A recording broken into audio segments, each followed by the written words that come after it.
Glenna's Field Journal. Glenna's Field Journal is a collection of notes, observations and other details regarding her travels in the Forsaken Thicket. Spirit Vale. Shortly after Mortimer's death, I detected magical anomalies in northern Maguma.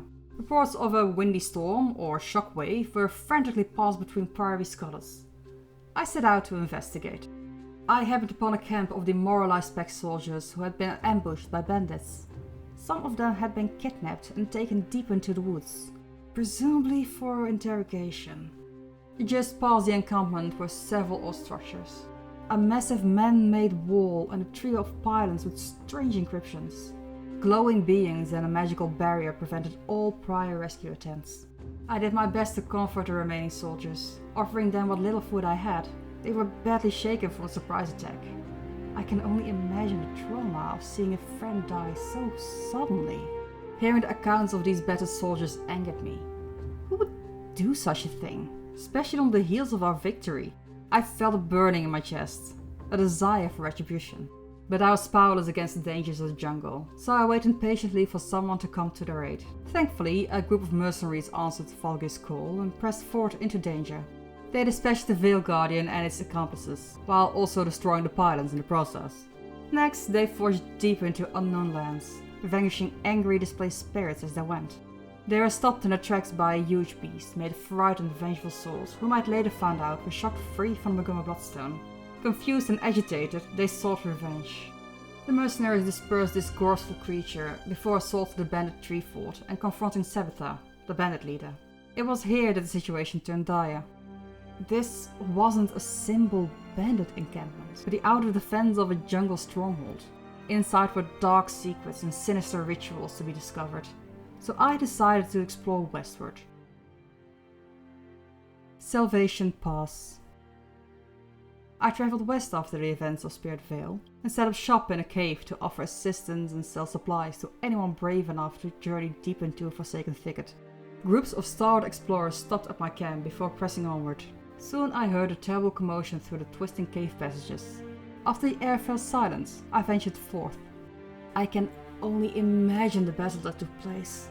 But judging from the corpses littering the ground, it was obvious the squad handedly defeated Slothazor and his sloblings. I felt almost sorry for them. A strange current of residual magic emanated from the giant sloth's lifeless body, lending substance to the theory that it was mutated as a result of Mortimer's death.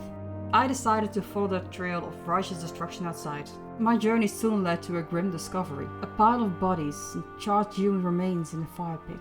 The stench was unbearable. After a moment of silence, I followed the evidence to an abandoned fort. From the scattered footprints and carnage, I deduced a fight had just taken place, and prisoners were freed. Up the hill, a ley rift manifested, so I felt compelled to investigate. My surprise turned to horror when I laid eyes on more bodies. These poor souls were thrown to their deaths. Absence of life was overpowering. Dead peasants, bandits, even lifeless Mortimer vines. The area appeared to be a vacated work camp. Most curious was a broken surrogate. What was it doing here? Why was it tuned to Brisbane wildlands? What's the connection to the bandits out there? I barely had time to process the scene before I heard a voice from the temple. I soon met a man visibly shaken by terrible events. Yet he remained strong despite his ordeals. He introduced himself as Bennet, and he told me about the atrocities the White Mantle had committed. Squad Leader Bennet. I didn't expect Bennet to be in good spirits after his release, though I suppose this illustrates why soldiers are so loyal. His ability to remain calm in the face of adversity is inspiring. He puts the lives of others above his own. When he offered to cooperate with his White Mantle captors in exchange for the well-being of his squadmates, he essentially signed his death sentence. If not for his rescue, his soul would have been torn from his body in a macabre ritual and trapped inside a Bloodstone prison. An awful punishment for the simple offense of crossing the wrong people. Thankfully he's still with us and able to fight. I hope to see him again someday. I have many questions. Bloodstone Shards. All the activity surrounding the Maguma Bloodstone has me concerned. Decades, maybe even centuries of human sacrifice have imbued it with souls. Fragments have been mined from it.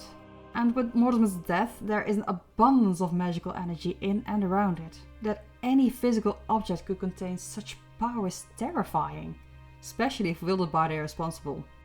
As we've witnessed with Matthias, great concentrations of magic are hard to control and often lead to unpredictable results. Has anyone stopped to think what all this tampering may lead to? Magical research. Day 1. Encountered an anomaly near the Pact camp. From a distance, it resembles a heat shimmer or a sun glare.